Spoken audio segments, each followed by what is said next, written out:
अस्सलाम वालेकुम व्यूअर्स, मैं हूं समीना पाशा। उम्मीद है आप लोग खैरियत से होंगे। व्यूअर्स, कुछ आम खबरें और अपडेट्स लेकर इस व्लॉग में आपके सामने हाजिर हैं। जनाब, इंपॉर्टेंट खबरें हैं जी। एक तो मौलाना वाला जो महाज है वो अभी तक ठंडा नहीं हो रहा और अब तो मौलाना पे बाकायदा FIR कट गई है। और अब जो सूरत हाल है वो किस तरफ जाएगी उस पर भी बात करते हैं। दूसरी तरफ मौलाना ये भी कोशिश कर रहे हैं कि कश्मीर के जो हालात हैं उसके अंदर कोई सालसी करा सके, किसी मुआहदे तक बात पहुंच जाए।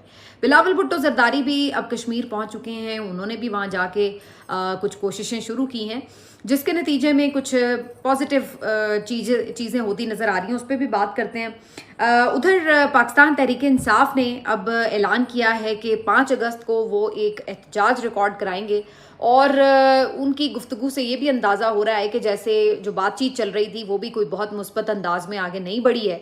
तो इसके बाद अब मंजरनामा PTI के एहतजाज और सियासत के हवाले से क्या होगा उस पर भी बात करेंगे। और लास्टली जिक्र करेंगे कि फवाद चौधरी साहब जो है उन्होंने जो गुफ्तगू मंसूब की थी जेल के असीरों से, उस हवाले से एक दफ़ा फिर उनकी तरफ से तरदीदी बयान जारी किया गया है। तो काफ़ी कुछ है इस व्लॉग में। आपसे रिक्वेस्ट है कि चैनल को सब्सक्राइब कर लें अगर अभी तक सब्सक्राइब नहीं किया।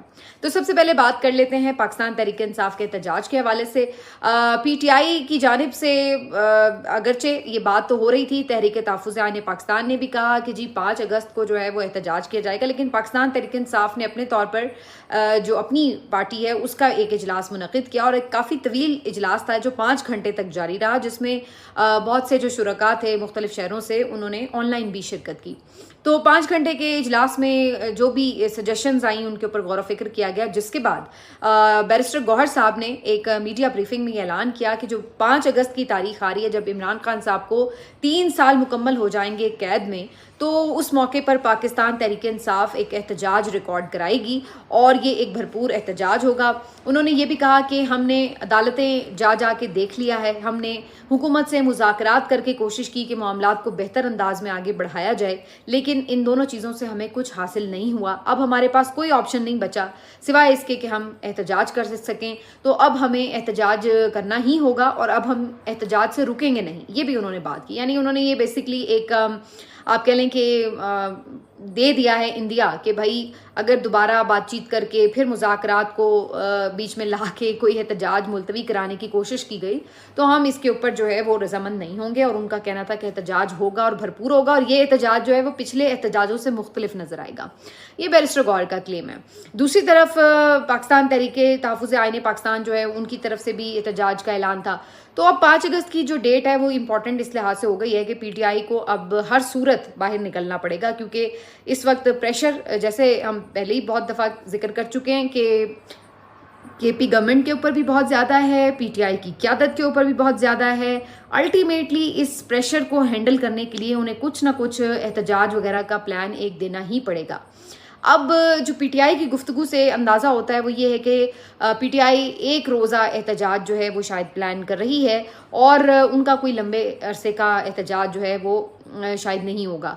दूसरी तरफ अलीमा खान साहिबा ने जो स्ट्रीट मूवमेंट की, उन्होंने उसमें ये जिक्र किया था कि एक दिन के एहतजाज से कुछ नहीं होगा, अब हमें एक हतमी लाहेमल देना होगा और वो उस वक्त तक होना चाहिए कि जब तक इमरान खान की रिहाई ना हो।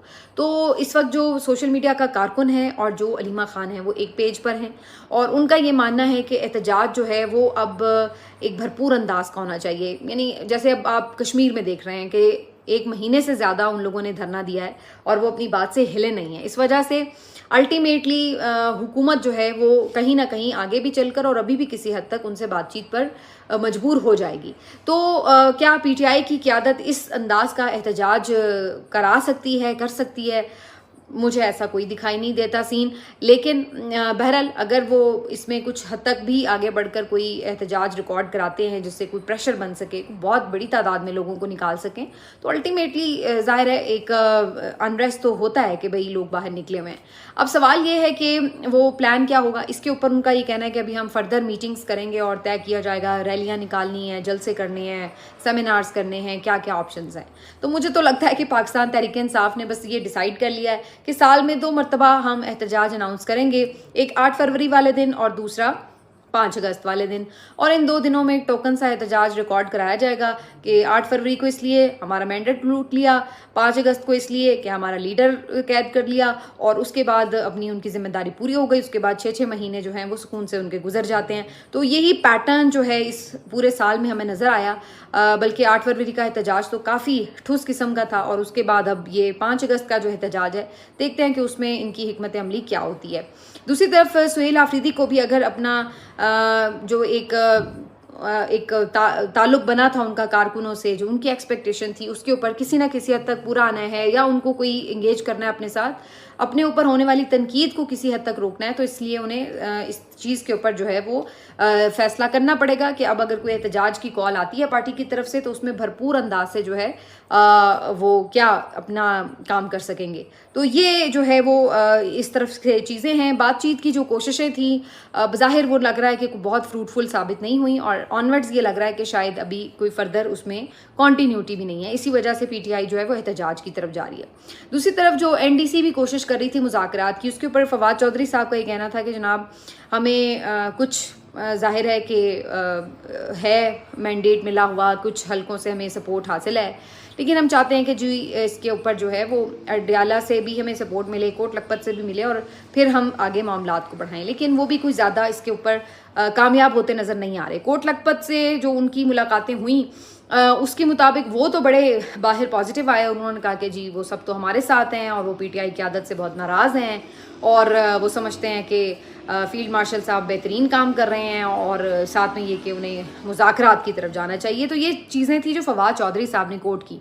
लेकिन आज कोट लखपत जेल से जो असीर हैं, यानी शाह महमूद कुरैशी साहब हों, महमूद रशीद साहब हों, इनकी तरफ से जो अपने वकील के थ्रू पैगाम आया है, उन्होंने इन बातों से लाताल्लुकी इख्तियार की, और उन्होंने डिसऑन किया, और उन्होंने कहा कि हम पूरी तरह अपनी पार्टी के साथ खड़े हैं, और हमें एतमाद है उनके ऊपर, और ऐसी कोई बात नहीं है कि जिस अंदाज से फवाद चौधरी ने चीज़ों को पोर्ट्रे किया, उन्होंने इस पे कहा कि हमने इस तरीके से बातें नहीं की हैं।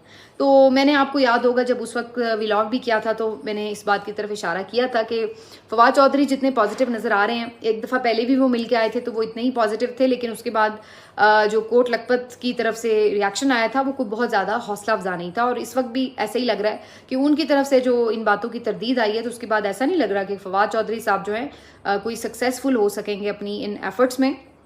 और दूसरी बात ये कि जो मैंडेट है, जब दोनों साइड्स का आपको भरपूर तरीके से हासिल ही ना हो, तो फिर बातचीत कराना जो है वो आपकी अगर सिंसियर एफर्ट हो भी तो उसमें बड़ा मुश्किल हो जाता है। तो ये तो अब वाज़े नज़र आ रहा है कि इस वक्त किसी किस्म की कोई इंगेजमेंट जो है वो पीटीआई के साथ बहुत पॉजिटिव लिहाज से आगे बढ़ती नज़र नहीं आ रही। दूसरी तरफ कश्मीर एक्शन कमेटी के साथ शायद कुछ आगे जाके पॉजिटिव इंगेजमेंट बढ़ जाए। उसकी वजह यह कि जी कश्मीर एक्शन कमेटी को मौलाना फजल रहमान साहब ने कल रिक्वेस्ट की कि जनाब आप कुछ दिन के लिए अपना एहतजाज जो है वो मुलतवी कर दें, और उन्होंने कहा कि हम कोशिश कर रहे हैं कि बातचीत के ज़रिए मसले का कोई हल निकालें। आप लॉन्ग मार्च की जो अनाउंसमेंट थी उनकी 15 तारीख की, उसको ख़ास तौर पे मौलाना ने कहा कि आप आगे बढ़ा दें और मुलतवी कर दें, मुजफ्फराबाद की तरफ लॉन्ग मार्च ना करें। उसके बाद बिलावल भी वहाँ पहुँचे हैं, और कुछ जो है वो उनकी तरफ से भी कोशिश जारी है। मेरा यह अंदाज़ा है कि पाकिस्तान पीपल्स पार्टी ये चाहती है कि जो अनाउंस्ड इलेक्शन है वो अपने वक्त पर हों, और इसलिए वो चाहते हैं कि इस धरने वाले मामले से जान छूट जाए। कल भी खासी बड़ी तादाद जो थी वो धरने में मौजूद थी लोगों की, और पे दर पे क्रैकडाउन्स और आपस में जो अफसोसनाक वाक़यात हो रहे हैं, उसके बावजूद भी कोई ज़्यादा हमें ये नज़र नहीं आ रहा कि धरने वाले डर गए या उठ गए या चले गए, तो वो स्टिल वहाँ मौजूद हैं। तो अब पीपल्स पार्टी जो है वो इसमें से देखते हैं कि अपना वे आउट निकालने की कैसे कोशिश करती है। लेकिन बज़ाहिर ये नज़र आ रहा है कि एक्शन कमेटी ने जो है वो एक हफ्ते के लिए लॉन्ग मार्च जो है उसको मुलतवी कर दिया, और उन्होंने कहा है कि 22 मार्च तक की हम हुकूमत को मोहलत दे रहे हैं। अगर इस दौरान मामलात पेशरफ्त होती है, मुस्बत अंदाज में आगे बढ़ते हैं, तो फिर लॉन्ग मार्च नहीं किया जाएगा। लेकिन अगर इस वक्त तक कोई मायदा तय नहीं पाता, तो फिर हम लॉन्ग मार्च की 22 तारीख को दोबारा कॉल दे देंगे। और ये भी उन्होंने कहा कि लेकिन मीनवाइल धरना हमारा जारी रहेगा। ज़ाहिर है धरना वो नहीं छोड़ेंगे, क्योंकि धरना उनका वो पावर पॉइंट है जिसकी वजह से वो मुसलसल ये एक आप कह लें कि दबाव बढ़ा रहे हैं हुकूमत के ऊपर कि वो उनके ऊपर मुज़ाकरात से राज़ी हो।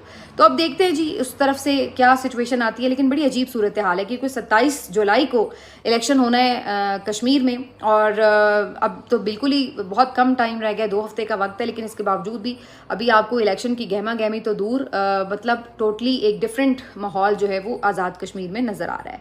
तो ये जो है वहाँ की अभी सिचुएशन है। तीसरी तरफ जो हम बात करने वाले हैं जनाब, जैसे मैंने जिक्र किया था मौलाना फजल रहमान साहब के हवाले से, तो जी मौलाना फजल रहमान साहब पे एक FIR बाकायदा तौर पर कट गई है गुजरांवाला में, और उसमें ये कहा गया है कि मौलाना फजल रहमान साहब ने फ़ौज की जो टॉप क़यादत है उसके ऊपर बहुत ज़्यादा यानी चोट पहुंचाई है, यानी तनकीद इस अंदाज से की है, तज़हीक आमेज़ अंदाज से, और दूसरा जो शहदा हैं उनकी उन्होंने तज़हीक की है, तो उसके ऊपर जो है उन्होंने उनके ऊपर मुकदमा दर्ज कर दिया। अब मौलाना पे ये मुकदमा दर्ज हुआ है, तो देखना ये है कि क्या मौलाना को भी उसी तरह गिरफ्तार किया जाएगा जैसे आम लोगों को किया जाता है। लेकिन खैर ये भी एक बड़ी खबर है कि मौलाना पे मुकदमा बहरहाल हो गया है। अब मौलाना से जो है वो माफ़ी का मुतालबा किया जा रहा है। PMLN के लोग भी सामने आए हैं, उनकी तरफ से भी ये डिमांड की गई है, पीपल्स पार्टी की तरफ से डिमांड की गई है। देखिए जो मौलाना की ये शहदा वाली बात थी, ये वाकई एक गैर मुनासिब बात थी, ये अंदाज ठीक नहीं था। लेकिन जो बाकी मौलाना ने 1-2 बातें की हैं, बिल्कुल उसके ऊपर बात भी हो सकती है, उससे अग्री भी किया जा सकता है, उस पर डिबेट भी हो सकती है। तो मौलाना मेरा ख्याल है कि बहुत ज़ीरक सियासतदान है, कोई रास्ता निकाल लेंगे और अपने आप को इस चुंगल से निकाल लेंगे मुकदमे वाले। लेकिन अभी भी ये समझना बाकी है कि इसके पीछे असरार और रमूज़ क्या हैं। मौलाना का पैदर पे सख्त बयानात देना और फिर पूरी पार्टी का उसके ऊपर डट जाना। आज भी जो उनके स्टेटमेंट्स थे वो ये थे कि हम पूरी तरह एज पार्टी मौलाना के बयान के साथ खड़े हैं, उसका दिफा करते हैं। और मौलाना ने जो उसके अलावा मुफ्ती महमूद कॉन्फ्रेंस में खिताब किया है, वो भी उन्होंने मतलब बड़ी स्ट्रेट अवे बातें की हैं। उन्होंने कहा कि पार्लियामेंट इस्टेब्लिशमेंट के घर की लौंडी है जिसकी अहमियत ख़त्म हो चुकी है, ऐवान नहीं अब मैदान की हैसियत है, इसीलिए ऐवान में हमारी 5 नहीं 10 नहीं जितनी भी नशिस्तें हो उसकी परवाह किए बगैर जाली पार्लियामेंट को जूते की नोक पर रखते हैं। तो मौलाना का जो टोन है वो आपको उसी तरह एग्रेसिव नज़र आ रहा है, और उसमें वो इस्टेब्लिशमेंट का जो किरदार है उसके हवाले से मुसलसल जो है वो बातों को उजागर कर रहे हैं। तो ये गेम काफ़ी दिलचस्प मरहले में दाखिल हो चुकी है, देखते हैं कि इसका एंड रिजल्ट क्या निकलता है। मिलते हैं आपसे अगले व्लॉग में, अपना ख्याल रखिए, अल्लाह हाफिज़।